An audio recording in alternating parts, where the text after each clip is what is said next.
Ada orang-orang yang ketika itu adik-adik pada pagi harinya mereka asik berolahraga.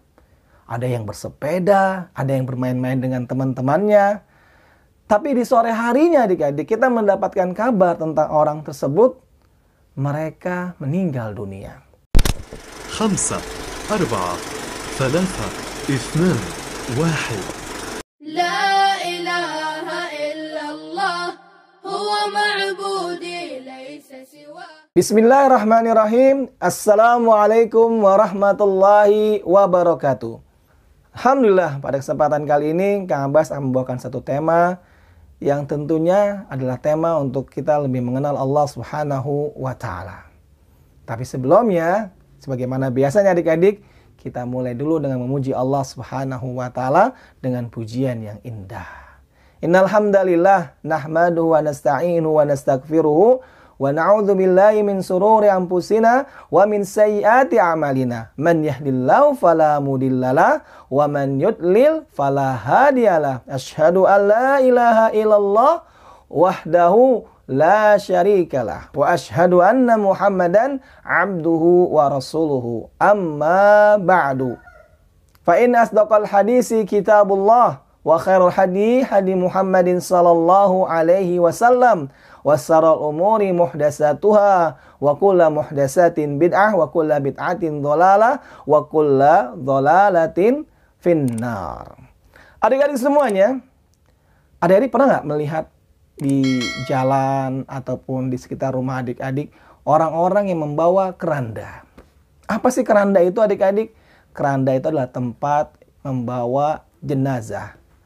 Jenazah itu adalah adik-adik adalah orang yang sudah meninggal, orang yang sudah tidak memiliki nafas lagi. Nah adik-adik, di dalam keranda tersebut ada orang-orang yang meninggalnya karena sakit. Ada juga orang yang meninggal karena kecelakaan. Tapi juga ada adik-adik di dalam keranda tersebut orang yang meninggal yang sudah tidak lagi memiliki nyawa. Meninggalnya bukan karena sakit dan juga bukan karena kecelakaan. Ada orang-orang yang ketika itu adik-adik pada pagi harinya mereka asik berolahraga. Ada yang bersepeda, ada yang bermain-main dengan teman-temannya. Tapi di sore harinya adik-adik kita mendapatkan kabar tentang orang tersebut, mereka meninggal dunia. Bukan karena mereka kecelakaan karena bersepeda di jalan raya, kemudian ketabrak mobil adik-adik, bukan. Dan juga bukan karena mereka sakit. Ini tidak ada sama sekali, dia tidak sakit, dia tidak kecelakaan, dan dia juga bukan orang yang terkena timpa musibah sesuatu apapun adik-adik. Tapi kemudian didapatkan kabarnya dia telah meninggal dunia. Bisa ya adik-adik? Kenapa bisa demikian adik-adik? Karena adik-adik kita pasti akan mati adik-adik. Kehidupan dan kematian adalah sesuatu yang dialami oleh seluruh manusia. Jadi tidak ada yang namanya adik-adik manusia itu hidup abadi. Karena setiap manusia yang bernyawa, yang bernapas, tidak hanya manusia adik-adik, bahkan jin sekalipun, mereka akan mengalami kematian. Sebagaimana kata Allah Subhanahu wa Ta'ala dalam surat Ali Imran ayat 185, Allah Subhanahu wa Ta'ala berfirman adik-adik, A'udzu billahi minasyaitonir rajim. Kullu nafsin dha'iqatul maut. Setiap yang bernyawa akan merasakan kematian. Akan merasakan kematian adik-adik. Semua kita akan merasakan kematian. Hidup, kemudian meninggal. Nah adik-adik, jadi manusia semuanya akan merasakan yang namanya kehidupan dan juga yang namanya kematian. Tapi siapakah yang memberikan kehidupan dan siapakah yang memberi kematian?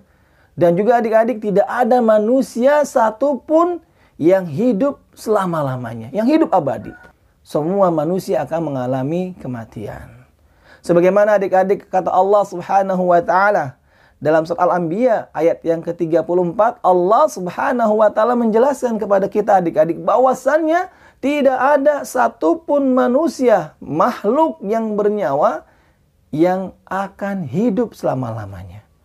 Seperti yang Kang Abbas jelaskan adik-adik, manusia, jin, bahkan malaikat pun akan mengalami kematian.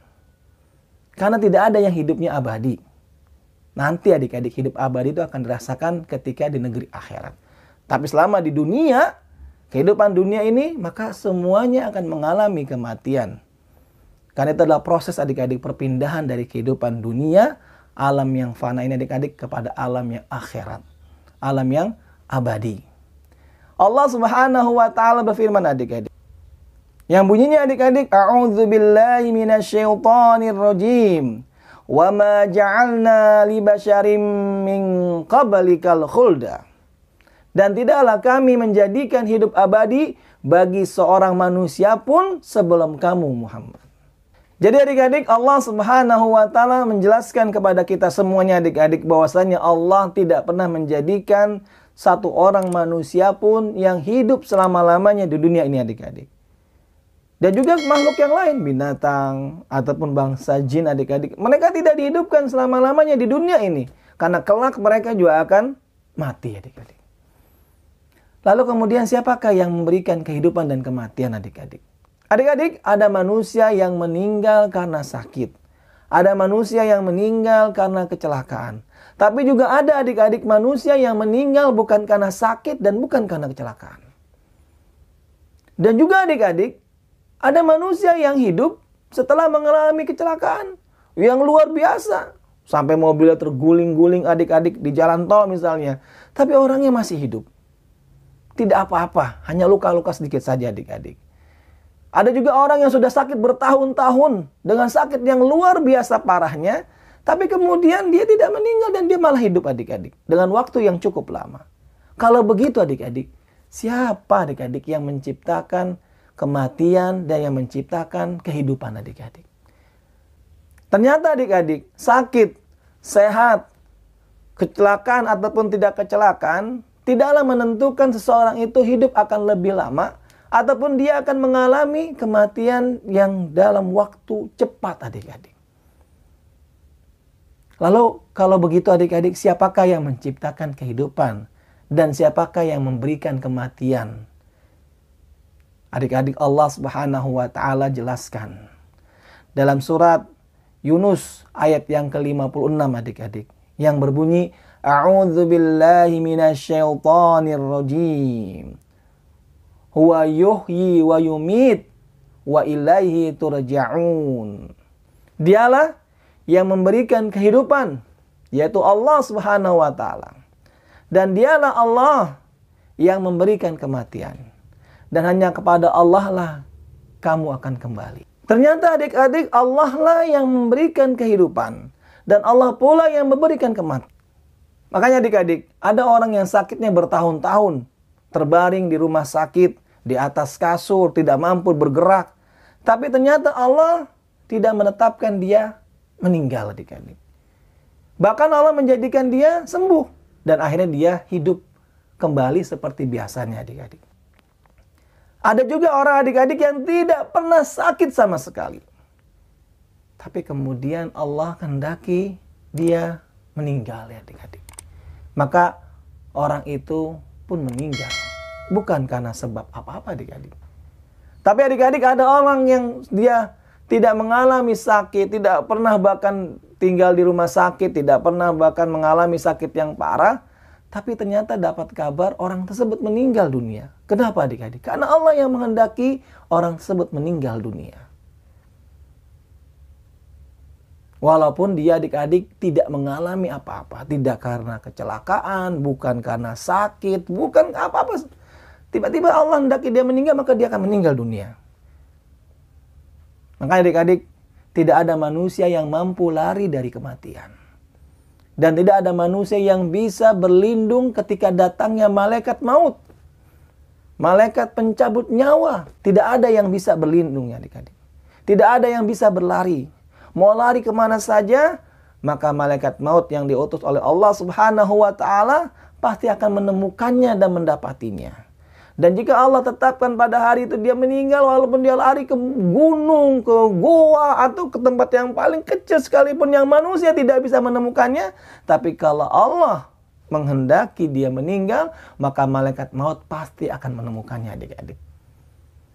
Karena kata Allah adik-adik, Allah Subhanahu wa ta'ala berfirman adik-adik dalam surah Al-Waqiah ayat yang ke-60. Bunyinya, A'udzu billahi minasyaitonir rajim. Nahnu qaddarna bainakumul maut wa ma nahnu bimasbuqin. Kamilah yang menetapkan kematian di antara kalian. Dan sekali-sekali kami tidak dapat dikalahkan.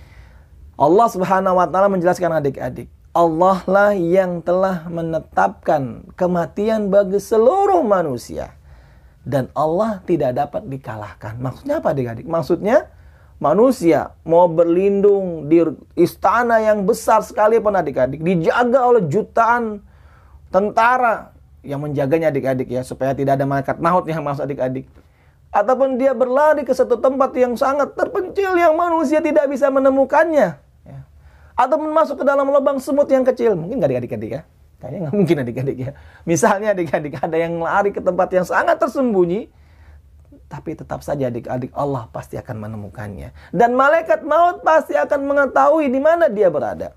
Karena kata Allah adik-adik, wa ma nahnu bimasbuqin, dan kami tidak dapat dikalahkan. Makanya adik-adik, kita banyak-banyak bersyukur kepada Allah Subhanahu wa taala kalau seandainya setiap hari di pagi hari kita masih diberikan nafas untuk hidup. Nafas untuk menjalani kehidupan ini adik-adik. Karena itu adik-adik, Rasulullah SAW mengajarkan kepada kita, ketika kita bangun tidur, maka pertama kali yang diucapkan adalah apa adik-adik? Adalah bersyukur kepada Allah. Di mana bunyinya doa itu adik-adik ketika bangun tidur? Adik-adik hafalkan. Bunyinya apa adik-adik? Alhamdulillahilladzi ahyana ba'dama amatana wa ilaihin nusyur. Artinya adik-adik, segala puji bagi Allah yang telah menghidupkan kami setelah mematikan kami. Dan hanya kepadanya lah kami dibangkitkan. Adik-adik, orang dalam keadaan tidur itu sebenarnya mengalami kematian. Tapi kematian kecil namanya adik-adik. Bukan kematian besar. Kalau kematian besar itu adik-adik, dia tidak lagi hidup, tidak lagi bernapas, dan dia sudah tidak lagi bernyawa. Ketika kita diberikan satu hari oleh Allah Subhanahu wa taala untuk kembali bernapas, maka kita banyak-banyak bersyukur kepada Allah. Mulainya pertama kali adalah dengan mengucapkan Alhamdulillahilladzi ahyana ba'dama amatana wa ilaihin nusyur. Kemudian kita membaca Al-Quran, kemudian kita sholat qobliyah subuh, kemudian kita sholat subuh, kemudian kita membaca zikir pagi, kemudian kita sholat zuhur, asar, maghrib, isya, dan juga jangan lupa membaca zikir sore adik-adik. Itulah bentuk kita syukur kita kepada Allah Subhanahu wa taala. Karena adik-adik, itu merupakan bekal kita. Bagian dari bekal kita yang nanti kita akan bawa ke negeri akhirat.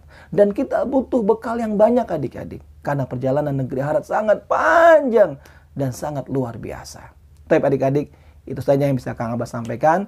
Mudah-mudahan bermanfaat, dan jika ada kata-kata Kang Abbas yang salah, Kang Abbas mohon ampun kepada Allah Subhanahu wa taala.